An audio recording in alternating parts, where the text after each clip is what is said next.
આજે 29 એપ્રિલ છે, એક દિવસ અગાઉ એટલે કે 27 એપ્રિલના બપોરના 2 વાગ્યાના અરસામાં ફતેગંજ પોલીસ સ્ટેશનની હદના સંતોષનગર સોસાયટી છે, જેમાં આ કામના ફરિયાદી ટીપી રાધાકૃષ્ણન, જેમની ઉંમર 83 વર્ષની છે, એમના પત્ની સાથે 2 જણા એમના પોતાના મૂળ મકાનમાં રહેતા હતા. બપોરના 2 વાગ્યાના અરસામાં 2 ઈસમો દરવાજો ખટખટાવે છે અને એમણે વોટિંગ કરેલ છે કે કેમ એ પૂછપરછ કરતા દરમિયાન ફરિયાદીને ધક્કો મારી ઘરમાં પ્રવેશી અને એમના પત્નીએ બંધક બનાવે છે અને આ પતિ પત્ની પાસેથી સોનાની રકમો અને કેશ મળી લૂંટ ચલાવે છે.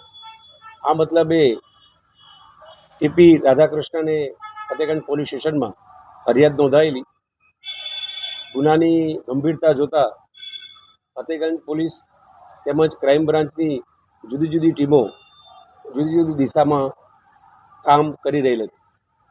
એક ટીમ આજુબાજુના સીસીટીવી ફૂટેજ ચેક કરતી હતી, બીજી ટીમ પોતાના અંગત બાતમીદારોનું નેટવર્કની દિશામાં કામ કરી હતી અને ત્રીજી ટીમ કે જે આ રોડ ઉપર જે કોઈ વાહનો આવ્યા હતા એ વાહનોની નોંધણી કરી અને કોના છે એ દિશામાં પ્રયત્ન કરી રહી. આ બધી જુદી જુદી ટીમો જ્યારે કામ કરી રહેલી હતી ત્યારે ક્રાઇમ બ્રાન્ચને એક ચોક્કસ માહિતી મળેલી કે એક એક્ટિવા ઉપર 3 ઈસમો આવ્યા હતા. એમાંનો એક ઈસમ બહાર આ સંતોષીનગર સોસાયટીના નાકે ઊભો રહેલો અને 2 ઈસમો આ ઘરની અંદર પ્રવેશેલા. જે ચોક્કસ બાતમી આધારે વધારે એનું નિરીક્ષણ કરતા એ બાતમીવાળા ઈસમો આઈડેન્ટિફાઈ થયેલા. હ્યુમન રિસોર્સિસ અને સીસીટીવીના માધ્યમથી એ વ્યક્તિઓ આઈડેન્ટિફાઈ થયા. ત્યારબાદ આ ઈસમો કઈ જગ્યાએ નોકરી કરે છે એ દિશામાં પણ પોલીસને હકીકત મળી અને એ હકીકતને વધારે સારી રીતે શોધતા 3 ઈસમો આઈડેન્ટિફાઈ થયેલા કે જે આ ગુનાનો અંજામ આપેલ. આ 3 ઈસમોને ક્રાઇમ બ્રાન્ચે ગઈકાલે હસ્તગત કરેલા છે. તેઓની સઘન પૂછપરછમાં આખો ગુનાનો આ ભેદ ઉકેલાયો છે. આ 3 ઈસમોનું નામ એક મુદસ્સર અહેમદ ઉર્ફે વાહિદ મીર, બીજો બલરાજસિંહ, ત્રીજો બલવિંદર સંધુ છે. આ 3 ઈસમો મુખ્યત્વે મુદસ્સીર મીર જે છે એ ગુનાનો અંજામ આપનાર છે, જે 1 અઠવાડિયા પહેલાં જ રાજકોટ જેલમાંથી છૂટેલો છે.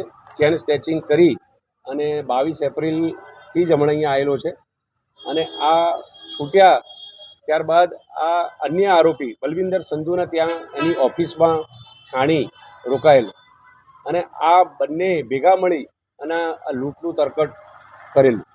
એના કામે આ મુદસ્સીર મીરે 2 દિવસ સુધી આ ઘરની રેકી પણ કરી હતી અને કયો ટાઈમ પસંદ કરો કે જેથી કરીને લોકોની અવર જવર ના રહે એના માટે એણે આ બપોરનો સમય પસંદ કર્યો હતો કે એ રોડ ઉપર બપોરના સમયે કોઈ પણ મુવમેન્ટ એ કલાકોમાં રહેતી નથી. આ વ્યક્તિને પણ પસંદ કરવામાં એમણે એ જોયું હતું કે ઘરની અંદર ઓછામાં ઓછા લોકો રહેતા હોય અને વધુ મિલકત મળી આવે એવો આશયમાં પણ એમણે આ રેકીમાં થોડું ધ્યાન આપેલું. વધુમાં બલવિંદર સંધુની પૂછપરછની અંદર એ ભૂતકાળની અંદર પણ આપણા વડોદરા શહેરમાં જુદા જુદા ગુનાઓમાં ચોરી અને છેતરપિંડીના ગુનામાં સંડોવાયેલો છે એવું પણ જાણવા મળેલું છે. આ આખી એમનો કરવાનો આશય હાલ આ બધા એમની પાસે એક સમય પહેલાં પૈસા હતા. બલવિંદર સંધુ જે છે એ ટ્રાન્સપોર્ટની અંદર કામ કરતો હતો અને પૈસેથી સુખી હતો. આ જે બલકારસિંહ છે એ અમૃતસરી કુલચામાં 4 વર્ષ સુધી નિઝામપુરામાં નોકરી કરીને છેલ્લા 2 વર્ષથી નીલાંબર સર્કલ પાસે નોકરી કરે છે. હાલ એની પાસે પૈસા નથી અને આ જે મુદસ્સર મીર જે છે એ તો 22 એપ્રિલે જ અહીંયા રાજકોટથી ચેન સ્નેચિંગ કરી અને અહીંયા છાણી ખાતે આ બીજા આરોપીના ત્યાં રહેવા આવેલો છે, એટલે એની પાસે પૈસા નહોતા. એકંદરે 3 જણા પાસે પૈસા નહીં હોવાથી એમણે આ આખું આયોજન કરેલ છે. આ 3 આરોપીઓની હજુ વધુ પૂછપરછ ચાલુ છે. આગળ પોલીસ રિમાન્ડ માગશે અને બીજા કોઈ અન્ય ગુનામાં એ સંડોવાયેલા છે કે કેમ એ દિશામાં પોલીસ તપાસ કરી રહી છે. સર, કોઈ મુદ્દામાલ રિકવર કર્યો?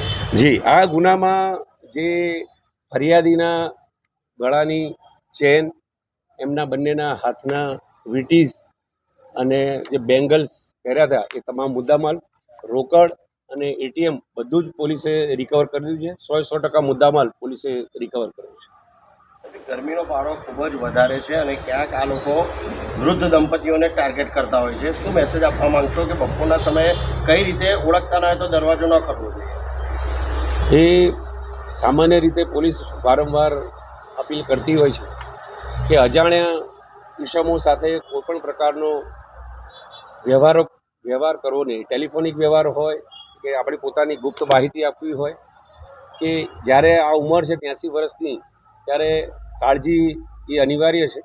આપણા માધ્યમથી સંદેશો આપીશ, આપણે સલામત રહીએ અને સૌને સલામતમાં આપણું પોતાનું યોગદાન આપીએ. સર, કઈ કલમ લગાવી છે? કારણ કે દાદાને તો ઘસેડીને નાક બંધ કરીને પણ લોહી નીકળ્યું હતું એવું કહ્યું. ઘરની અંદર લૂંટ કરવાના ઈરાદે પ્રવેશવું, લૂંટ કરવી અને ગુનાહિત કાવતરું, આ બધી કલમો પોલીસે આની અંદર લગાવેલી છે અને સારામાં સારી તપાસ કરી આરોપીને એના અંજામ સુધી અમે પહોંચાડીશું.